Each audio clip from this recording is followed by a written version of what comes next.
Assalamualaikum warahmatullahi wabarakatuh. Kita sampai di pertemuan kelima mata kuliah pendidikan Pancasila.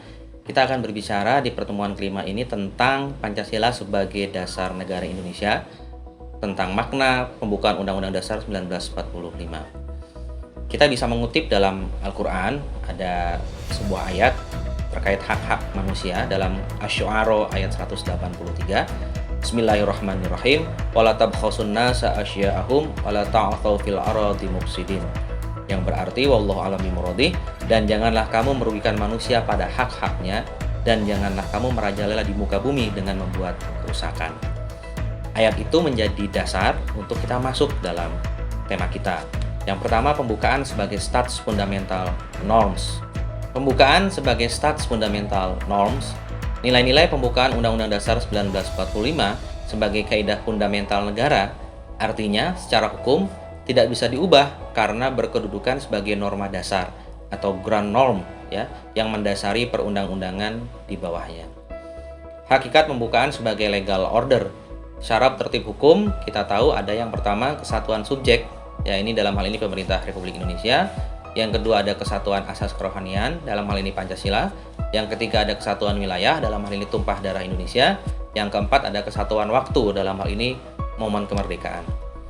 Nah, hierarki hukum di Indonesia, kita tahu pembukaan Undang-Undang Dasar 45 ada di paling atas sebagai sumber hukum tertinggi karena di dalamnya ada Pancasila dan tujuan nasional. Kemudian di bawahnya ada Undang-Undang Dasar 1945, di bawahnya ada undang-undang atau peraturan pemerintah pengganti undang-undang, di bawahnya nanti ada keputusan presiden, keputusan terkait Inpres, instruksi presiden, dan seterusnya sampai ke yang paling bawah ada peraturan daerah. Nah, makna pembukaan Undang-Undang Dasar 45, alinea pertama, isi yang pertama adalah kemerdekaan sebagai hak asasi suatu bangsa, di mana hak yang melekat pada suatu bangsa sebagai karunia Tuhan. Yang kedua, kesadaran bangsa Indonesia akan hukum kodrat, ketentuan yang berlaku atas setiap manusia sebagai faktisitas ya. Yang ketiga, kemerdekaan merupakan kodrat manusia. Kodrat manusia adalah menambahkan kebebasan atau freedom from something dan juga freedom for something. Kemudian yang kedua, alinea kedua, yang pertama, penjajahan bertentangan dengan hukum etis. Artinya ketentuan yang berlaku atas setiap individu tentang ukuran baik atau buruk. Nah, kemudian saya ingin klarifikasi istilah dulu ya.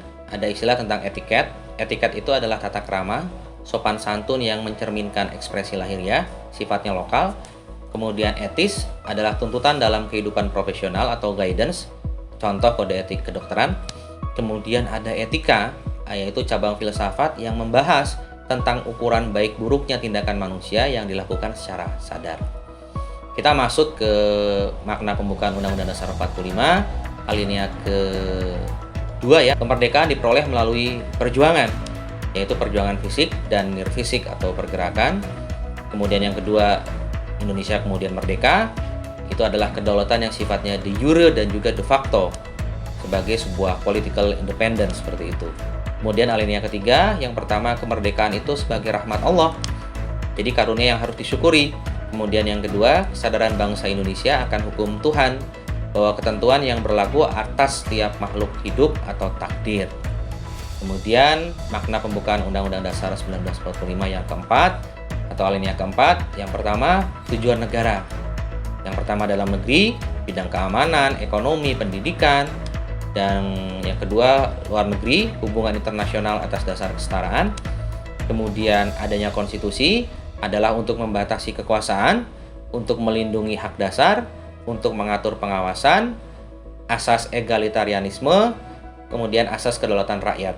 Nah, yang ketiga bentuk negara republik sebagai wadah demokrasi. Yang keempat, di dalam alinea keempat ada sila-sila Pancasila sebagai philosophical groundslah seperti itu kan ya. Itu yang perlu kita pahami. Nah, ada juga prinsip HAM dalam Pancasila dan Undang-Undang Dasar 1945. Yang pertama, universalitas atau berlaku umum. Yang kedua, indivisibilitas atau hak perorangan dan masyarakat sebagai kesatuan yang tak terpisahkan. Kemudian ada objektivitas, adanya penilaian objektif atas pelaksanaan HAM di suatu negara.